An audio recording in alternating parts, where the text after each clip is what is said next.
నిన్నొచ్చారు. నేను ఎక్కడికి పోయినా 5 ఏళ్లు ఎక్కడా బయట రానిలేదు.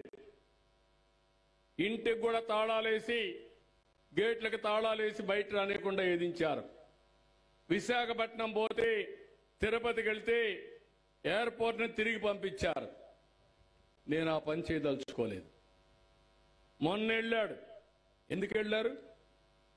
గంజాయి బ్యాచ్ రౌడీని పలకరించడానికి రౌడీ షీటర్ కోసం వెళ్తారా మీరు అంటే ఏం మెసేజ్ ఇస్తున్నారు? అక్కడ పోయి మొత్తం మార్కెట్ కమిటీ అంతా విధ్వంసం చేశారు. నిన్న పోయారు. 1 సంవత్సరం మునుపు చనిపోయాడు. నేను ముఖ్యమంత్రి కాలా అప్పటికి. నేను జూన్ 12వ తారీఖున ప్రమాణ స్వీకారం చేసి అంత మునిపే చనిపోయాడు. ఆయన ముఖ్యమంత్రిగా ఉన్నప్పుడే చనిపోయాడు. ఆత్మహత్య చేసుకున్నాడు. మొన్న పోయాడు. పోతే బల ప్రదర్శన, రౌడీయిజం, ఇష్టానుసారంగా పోలీసులు చెప్పారు మీరు వెళ్ళండి, తక్కువ మందితో వెళ్ళండి, అక్కడికి వెళ్ళి పరామర్శించండి, రండి, మీటింగ్ పెట్టుకోవాలంటే పెద్ద ప్లేస్లో పెట్టుకోండి, ఇరుకు సందుల్లో మీటింగులు పెట్టి అక్కడ తొక్కేస్తే ఏమవుతారు వద్దని చెప్పి సజెషన్ ఇస్తే వీళ్ళు చేసిన పని ఇష్టానుసారంగా పోయి కడాన తమ్ముళ్ళు ఎంత క్రూరమో మీరు ఆలోచించండి. మీరెక్కడన్నా పోతా ఉంటారు కారులో, ఎవరికైనా యాక్సిడెంట్ అవుతుంది, ఏం చేస్తారు మీరు? నిలబెడతారా లేదా? మానవత్వంతో హాస్పిటల్ తీసుకుపోతారా లేదా? మీరు ఏం చేస్తారా? చేస్తారా లేదా? చేస్తామంటే జైలుపైకి ఎత్తండి. మనకు అది జరిగినప్పుడు అది కోరుకుంటామా లేదా అని నేను అడుగుతున్నా.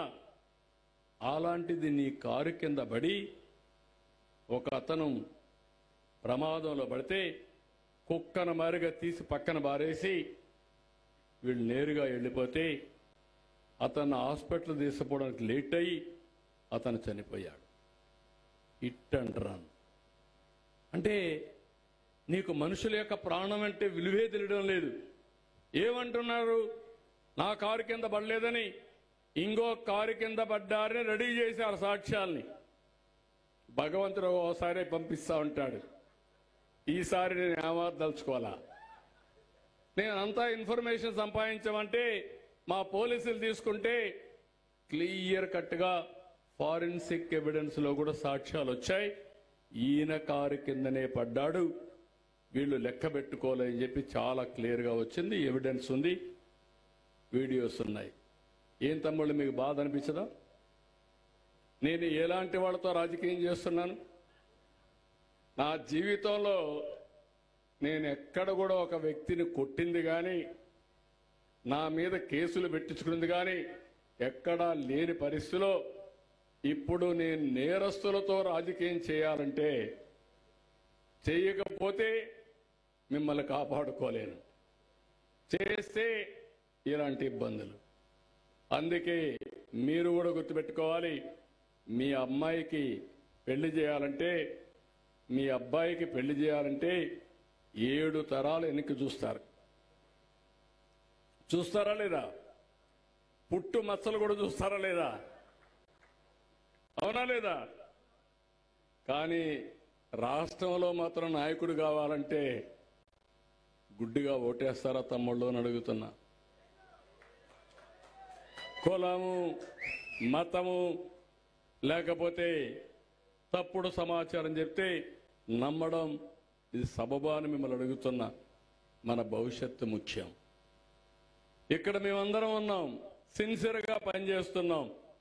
నరేంద్ర మోడీ గారు మీరు చూస్తే దేశానికి సరైన సమయంలో సరైన నాయకుడు దొరకడం మనందరి అదృష్టంగా నేను భావిస్తున్నా. అలాంటి సమర్థవంతమైన నాయకుడు, ఒక స్టేబుల్ లీడర్షిప్. 11వ స్థానం నుంచి 4వ స్థానానికి వచ్చాం ఆర్థిక వ్యవస్థలో. తొందరలోనే 3వ స్థానానికి వస్తాం. ఆయన ఆ విధంగా చేసినప్పుడు నాకొక నిర్దిష్టమైన లక్ష్యాన్ని పెట్టుకున్నా. ఈ రాష్ట్రంలో జీరో పావర్టీ ఉండాలి, అందరికీ మెరుగైన జీవన ప్రమాణాలు ఉండాలి. ఇప్పుడు టెక్నాలజీతో సాధ్యం. నిన్నే మీరు చూశారు, నేను వాట్సాప్ గవర్నెన్స్ తెచ్చా. ఈరోజు ఇక్కడ ఉండే వాళ్ళందరూ చూస్తున్నారు, ఆఫీసు పోయే పని లేదు. 510 సర్వీసులు as on today WhatsApp governance లో ఉన్నాయి. ఆగస్టు 15 నాటికి 100% ఏ ఆఫీసుకు పోయే పని లేకుండా ఏ పని కావాలన్నా మీ ఫోన్ ద్వారా మీరు చేసుకునే అవకాశాలు ఉన్నాయని చెప్పి కూడా మీకు తెలియజేస్తున్నా. వాట్సాప్ గవర్నెన్స్ పైన మీకు అందరికి అవగాహన ఉందా? తెలుసు అంటే చేతులు పైకెత్తండి. వాట్సాప్ గవర్నెన్స్ అంటే మీ ఫోన్లో మెసేజ్ పెడితే పనులు అవుతున్నాయా? అవుతున్నాయని తెలిసిన వాళ్ళు చేతులు పైకెత్తండి. ఇంకా కొంతమంది ఆడవాళ్ళకి అందరికి తెలియడం వల్ల ఏం తల్లి ఉపయోగించుకోవడం వల్ల ఫోన్లు అయితే వాడుతున్నారా? ఫోన్లు వాడుతున్నారని చేతులు పైకెత్తండి. ఫోన్లు వాడలేదని వాళ్ళు చేతులు పైకెత్తండి. ఫోన్ వాడలేని వాళ్ళు ఒకరో ఇద్దరో ఉన్నారు. ఒకప్పుడు నేను ఫోన్ అంటే 95-96లో ఆనాటి నాయకులు ఫోన్ తిండి పెడుతుందా అన్నారు, కూడు పెడుతుందా అన్నారు, నన్ను విమర్శించారు. అంతా కూడా 25 ఏళ్లే. ఇప్పుడు భార్య లేకపోతే భర్త ఉంటాడు, భర్త లేకపోతే భార్య ఉంటుంది, ఫోన్ లేకపోతే ఇద్దరు ఉండలేరు. అవునా కాదా? ఆ స్టేజ్కి వచ్చేశారు. అందుకే నేను ఆలోచించేది, ఆ ఫోన్తోనే మీ జీవితాల్లో వెలుగులు రావాలని, టెక్నాలజీకి ప్రాధాన్యత ఇవ్వాలని. 25 ఏళ్లలో మీరు చూశారు. ఈరోజు చదువుకున్న వాళ్ళు, ఐటీ చేసిన వాళ్ళు ప్రపంచం అంతా వెళ్ళి హైయెస్ట్ పర్ క్యాపిటా ఇన్కమ్ సంపాదించే పరిస్థితికి వచ్చారు. ఎక్కువ ఆదాయం మన వాళ్ళు సంపాదిస్తున్నారు. అమెరికాలో ఉండే అమెరికన్స్ $50,000 సంపాదిస్తే సంవత్సరానికి మన వాళ్ళు $1,20,000 సంపాదిస్తున్నారు. వాళ్ళకంటే రెట్టింపు. అది తెలుగువాడి సత్తా. అది చూపించిన పార్టీ ఈరోజు ఆ రోజుట్లో ప్రారంభించిన తెలుగుదేశం ఎన్డీఏ ఈరోజు సాధ్యమైంది. నేను అందుకే నిన్న క్వాంటమ్ కంప్యూటింగ్ కూడా మాట్లాడా. క్వాంటమ్ వ్యాలీ మన పిల్లలు మిరాకల్స్ లాంటి పిల్లలు, తెలివితేటలు ఎక్కువ ఉన్నాయి. ఓసారి మీరందరూ కూడా బాగా తెలివి ఉంది, కానీ ఒకసారి ఎక్స్ట్రా స్మార్ట్గా తయారవుతారు. అప్పుడే ప్రమాదాలు వస్తూ ఉంటాయి. అట్లా కాకుండా నేను అన్ని ఇచ్చినా కూడా ఇంకా ఏదో కొరతగా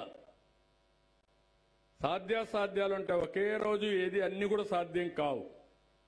సంవత్సరం మీ జీవన ప్రమాణాలు పెరిగాయా లేదా, మీ ఆదాయం పెరిగిందా లేదా చూసుకోవాలి. పోయిన సంవత్సరానికంటే ఈ సంవత్సరం రాష్ట్రంలో తలసరి ఆదాయం 30,000 రూపాయలు పెంచాం.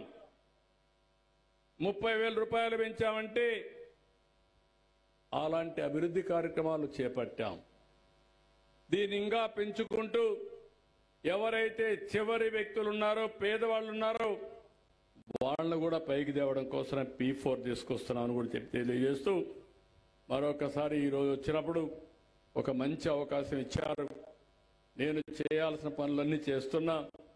మీరు కూడా పూర్తిగా అర్థం చేసుకుని సహకరించాల్సిందిగా మరొకసారి కోరుకుంటూ, ఇక్కడ పిల్లలందరూ వచ్చారు. తల్లికి వందనం ఇస్తున్నానని వారంతా కూడా పిల్లలందరూ వచ్చారు. వాళ్ళందరికీ చెప్తున్నా, మీ అందరికీ తల్లులు చెప్తున్నా, తండ్రులు చెప్తున్నా, ఆ పిల్లల్ని బాగా చదివించే బాధ్యత ఈ ఎన్డీఏ ప్రభుత్వం తీసుకుంటామని మరొక్కసారి అందరికీ హామీ ఇస్తూ, ఇప్పుడు ఇక్కడ బంగారు కుటుంబాలు, అదే మరి